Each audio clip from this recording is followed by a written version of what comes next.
मुख्तार की मौत से जुड़ी एक और ब्रेकिंग न्यूज सामने आ रही है। कासगंज जेल में बंद मुख्तार अंसारी का बेटा, जब तक पिता की मौत की खबर वहां तक पहुंचती तो बेटा अब्बास अंसारी जेल में पूरी तरीके से सोया नहीं। यानी कि जब से मौत की खबर अब्बास अंसारी को मिली थी, अब्बास अंसारी जेल में सो नहीं पाया। खबर यह है कि वो टीवी पर या मोबाइल पर पिता का चेहरा देखने की मिन्नतें करता रहा। वो हाई सिक्योरिटी जेल में पूरी रात टहलता रहा, बेचैन रहा, रोता रहा। बड़ी अपडेट ये आ रही है कि मुख्तार अंसारी की मौत की खबर सुनते ही बेटा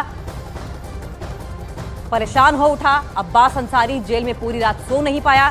खबर यह है कि वो टीवी पर ही सही या फिर मोबाइल पर किसी भी माध्यम से पिता का आखिरी बार चेहरा देखने की मिन्नत करता रहा।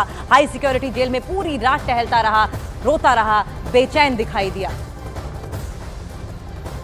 तो मुख्तार अंसारी के शव को गाजीपुर में दफन कर दिया गया, लेकिन अपने पति को आखिरी बार देखने के लिए उसकी पत्नी अफसा अंसारी पहुंची ही नहीं। अफसा अंसारी करीब 1 साल से फरार चल रही है। उन पर 75,000 का इनाम घोषित है। वहीं कासगंज जेल में बंद मुख्तार का बेटा अब्बास अंसारी भी अपने पिता के अंतिम सफर में शामिल नहीं हो पाया।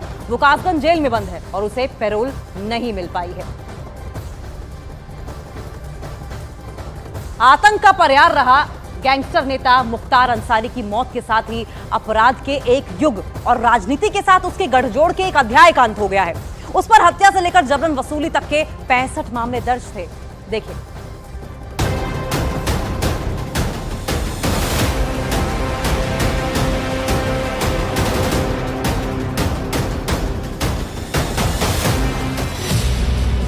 एक माफिया जिसका 40 साल चला साम्राज्य, एक बाहुबली जिसका 26 साल का सियासी सफर,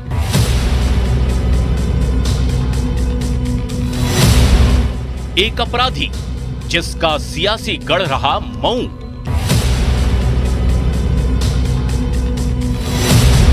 एक डॉन जिसका पूर्वांचल के कई लोकसभा सीटों पर दबदबा,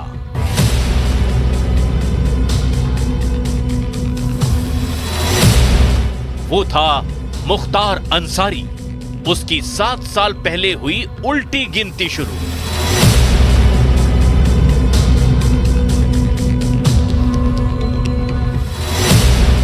पच्चीस साल की उम्र में पहली एफआईआर।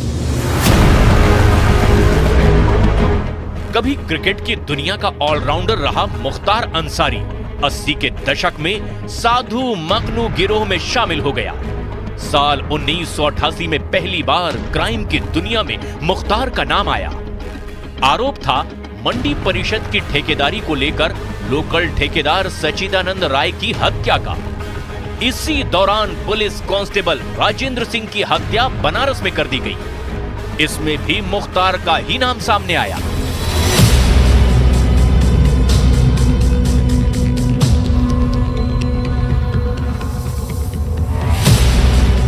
तैंतीस साल की उम्र में पहली बार एमएलए बना। 90 के दशक में मुख्तार अंसारी ने राजनीति में कदम रखा। साल 1996 में मुख्तार अंसारी पहली बार विधानसभा पहुंचा। राजनीति में मुख्तार का रुतबा इसी से समझा जा सकता है कि अपने 26 साल के राजनीतिक जीवन में मुख्तार अंसारी को सिर्फ एक बार ही हार का सामना करना पड़ा और वो था 1994 का गाजीपुर उपचुनाव। मुख्तार अंसारी ने 5 बार विधानसभा का चुनाव जीता था। मुख्तार को मिला था राजनीतिक संरक्षण। मुख्तार पर एक्शन लेने से बचती थी पुलिस। एक्शन लेने वाले अधिकारियों का होता था ट्रांसफर। मुख्तार को मिले राजनीतिक संरक्षण की गवाही देते हैं 1991 बैच के पीसीएस अधिकारी शैलेंद्र सिंह, जिन्होंने 2004 में यूपीएसटीएफ के डीएसपी रहते हुए एक मामले में मुख्तार अंसारी के खिलाफ पोटा के तहत केस दर्ज करने की सिफारिश सरकार को भेजी थी। शैलेंद्र सिंह दावा करते हैं कि राजनीतिक कारणों की वजह से तत्कालीन सरकार की ओर से मुख्तार पर से मुकदमा हटाने का दबाव बनाया गया, जिसके बाद उन्हें इस्तीफा तक देना पड़ा। उस समय मैंने लाइट मशीन गन रिकवर की। आज तक उत्तर प्रदेश में केवल एक ही रिकवरी है, न उसके पहले कभी हुई, न 20 साल हो गया अब तक हुई है। और उसमें पोटा भी लगाया क्योंकि पोटा एग्जिस्ट करता था। तो मैंने स्टैंड लिया उसके प्रति कि नहीं, ये गलत है और ये हो, इसको जेल जाना होगा। कार्यों प्रेशर बनाया कोई नहीं सुना तो आईजी जोन जो थे उनका ट्रांसफ़र, डीआईजी रेंज का ट्रांसफ़र, एसएसपी एसटीएफ हमारे थे उनका ट्रांसफ़र, और अंत में ऐसा माहौल बनाया गया कि मुझे भी रिज़ाइन करना पड़ा 15 दिन बाद। 2017 से योगी सरकार के रडार पर था माफिया मुख्तार। लंबे वक्त तक मुख्तार अंसारी पर समाजवादी पार्टी और बहुजन समाज पार्टी का संरक्षण रहा। जेल में रहते हुए 2017 में आखिरी बार मुख्तार अंसारी ने विधानसभा चुनाव जीता। 2017 में उत्तर प्रदेश की कमान योगी आदित्यनाथ को दी गई और उसके बाद से ही उसके जुर्म के साम्राज्य के बुरे दिन शुरू हो गए। योगी सरकार की अपराध के खिलाफ जीरो टॉलरेंस की नीति का ही असर था कि मुख्तार अंसारी पंजाब की रोपड़ जेल में जा छिपा और वहां से यूपी आने को तैयार नहीं था। मुख्तार को यूपी लाने के लिए योगी सरकार को सुप्रीम कोर्ट तक जाना पड़ा। एक तरफ मुख्तार अंसारी के खिलाफ दर्ज मुकदमों की कोर्ट में प्रभावी पैरवी शुरू हुई, तो दूसरी तरफ माफिया के जुर्म के साम्राज्य को ध्वस्त करने पर एक्शन शुरू हुआ। इसके बाद यूपी में बुलडोजर की गर्जना सुनाई देने लगी।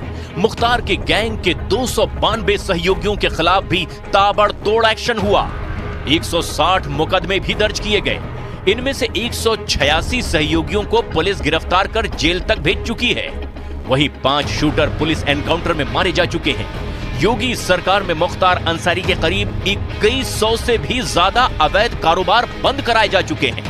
सरकार के इस जबरदस्त एक्शन में मुख्तार अंसारी से संबंधित 605 करोड़ रुपए की संपत्ति जब्त की जा चुकी है। मुख्तार अंसारी की मौत पर अब तमाम सवाल खड़े हो रहे हैं। यूपी पुलिस के पूर्व अधिकारी मौत पर उठ रहे सवालों को बेबुनियाद बता रहे हैं। मुझे याद है कि जब मैं डीजीपी था तब भी इस तरह की अफवाहें फैलती थी कि उसको मार दिए जाने का प्रयास किया जा रहा है या उसे जहर दिया जा सकता है। पंजाब पुलिस की कस्टडी में जब पंजाब की जेल में वो मुख्तार अंसारी बंद था, तब भी उसने कई बार ऐसे एप्लीकेशंस मेडिकल ग्राउंड्स पे दिए हैं ताकि उसे उत्तर प्रदेश के कोर्ट्स में नहीं आना पड़े। यानी वो मेडिकली पहले भी बीमार रहा है और उसकी स्थिति बहुत अच्छी नहीं रही है। ऐसी स्थिति में इस प्रकार का आरोप लगाना कि उसे जहर दे दिया गया है या उसे मार दिया गया है, मैं समझता हूँ कि ये सर्वथा निर्मूल है और इसे खंडन किया जाना चाहिए। कभी अपराध का पर्याय रहे मुख्तार अंसारी की जेल में हुई मौत के बाद पूर्वांचल में जरायम की दुनिया का काला अध्याय हमेशा के लिए बंद हो गया।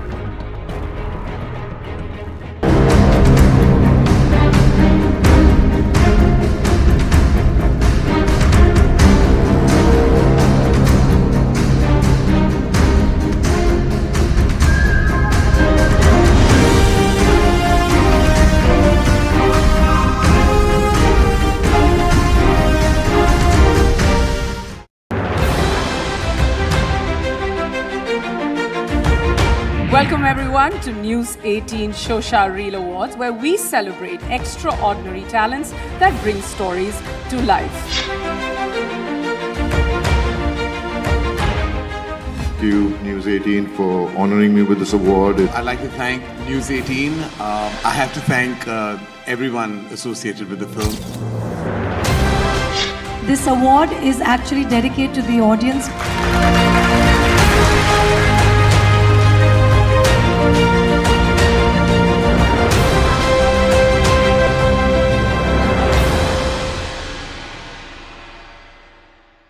आधे बाउल दही में आप देख रहे हैं न्यूज़ 18 इंडिया। यार जोई फिर में शॉर्ट सर्किट हो गया। Shanta Shanta Shanta, no chance.